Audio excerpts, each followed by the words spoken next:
Catch Dirt. Today we're going to talk vacuum sealers. The good, the bad, and the dirty. I have your basic vacuum sealer. It comes with the accessory port for canning, dry canning. Right in front of your reservoir, you have a heat tape. It heats up the plastic to seal it shut. The reservoir catches liquids. When you're vacuum sealing liquids, you want to make sure to clean it between each item that you're processing, and you want to clean it and sanitize it. You don't want cross-contamination. You're going to want to watch your liquids close. So if you have 20 pounds of chicken and you're processing it, you're going to get liquids that come through. You're going to want to watch this between each bag you do. If the reservoir fills up, your vacuum port is here. It'll suck it into the motor and it'll fry your sealer. Okay, so let's talk about the accessory port. It's for vacuum sealing dry goods. So if you get a really good deal on pasta, I don't know about your house, but my house, most of the time there's just two of us, and I'll go ahead and I'll dry can them. Close it. Just like canning anything else, I'll use my canning funnel and my clean, dry jars and just fill it up. So I still try to maintain a 1-inch headspace.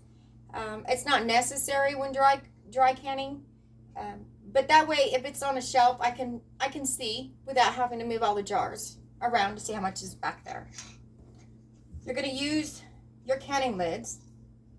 When dry canning, you can use these more than once, but you still want to make sure that you check your rim. Now, you can get away with washing your old ones that you've used for pressure canning. It doesn't always work, but there's always a chance. You just want to make sure to clean and sterilize them before you use them on anything else. You're going to place the ring on top. Take the accessory cap. All I have is a narrow mouth or regular mouth. Unfortunately, I don't have a wide mouth. You're going to place that over the top. It comes with a vacuum line that plugs into the port on the vacuum sealer, and it plugs into the top just like so. You still have to lock it down, and you're going to go ahead and hit vacuum and seal, and it's just going to suck the air out.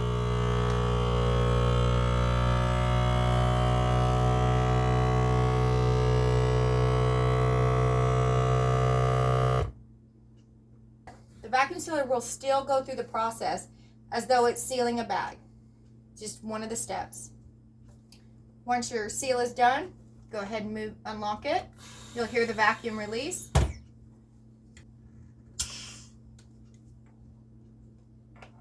And there you go. Sealed up tight, airtight. It's in a vacuum.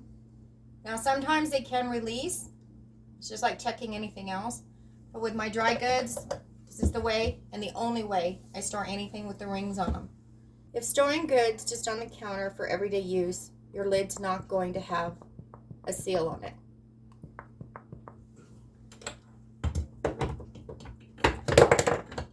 But when dry storing for long term, you now have a vacuum.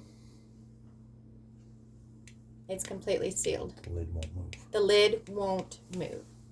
Just in case it breaks its seal, which can happen, I keep the rings on my dry goods.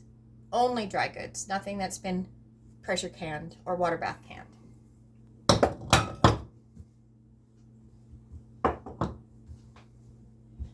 You can also marinate inside your jars really quickly with this attachment.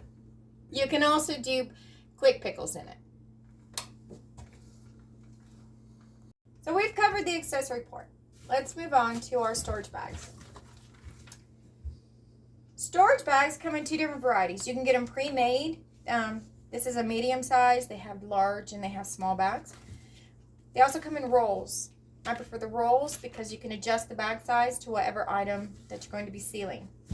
The bags are made differently than your regular freezer bags that you will buy. They're thicker. They're made with channels in them to help the air evacuate out evenly. You can buy them pre-made.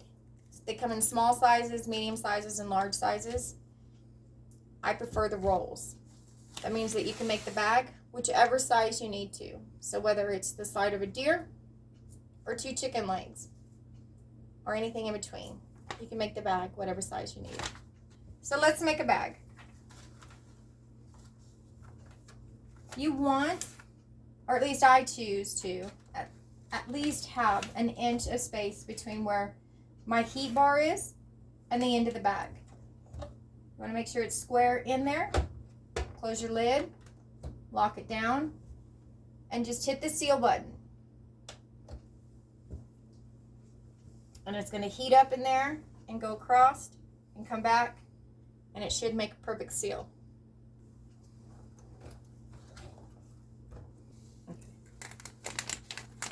What it does is it takes it from an open bag to a seal. So we're gonna vacuum seal some chicken for the freezer. And this is why I prefer the roll. Now I don't know about your house, but we have 2 in ours. He gets a little hungry. I don't get so hungry, but normally I do about 4 legs per bag. If you have a larger family, just make a larger bag and throw more chicken legs in there. Again, just like sealing at the bottom, I try to make sure I have at least 2 to 3 inches ahead of my bag. I'm using scissors to cut my bag because my model doesn't have a bag cutter in it. You can buy a model that does have that in there. It's just a few more dollars. I can just use a pair of scissors.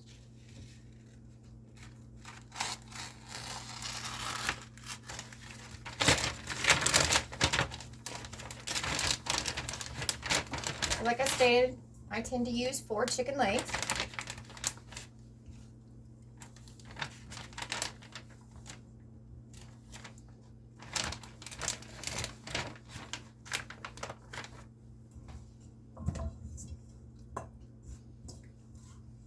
Or since some of these are very small, I'm going to go ahead and place 5 in there. And I mean very small. You want to make sure to wash your hands when working with chicken to avoid cross-contamination. You're going to go ahead, you're going to lock it down, you're going to hit vacuum and seal. It's going to evacuate all the air from the bag, and then it's going to stop vacuuming and automatically go into a seal. Once the lights are off, you open it up, you'll hear the vacuum release. And there you go. Airtight chicken. These bags have a label printed on them so that you can put the date and what your contents are before you place it in the freezer. I prefer vacuum sealing for 2 reasons. 1, when you find a really good deal at the grocery store, you can buy it up, bring it home, divide it out, and stretch your dollar. And the second reason is meat lasts a lot longer in a vacuum sealed bag than it does in a standard freezer bag. So not only can you use your food saver for storing your meat, your dry goods, you can make pre-made meals and store them away in the freezer for a later date. The vacuum sealer has another use. You can take your important paperwork. You can go ahead and vacuum seal it and store it away, and it's waterproof. You can also store metal items to prevent corrosion in a damp environment. Thank you for watching. I hope you enjoyed the video. If you have any questions, just let me know. I'll get back to you. And come visit us at Little Patch of Dirt.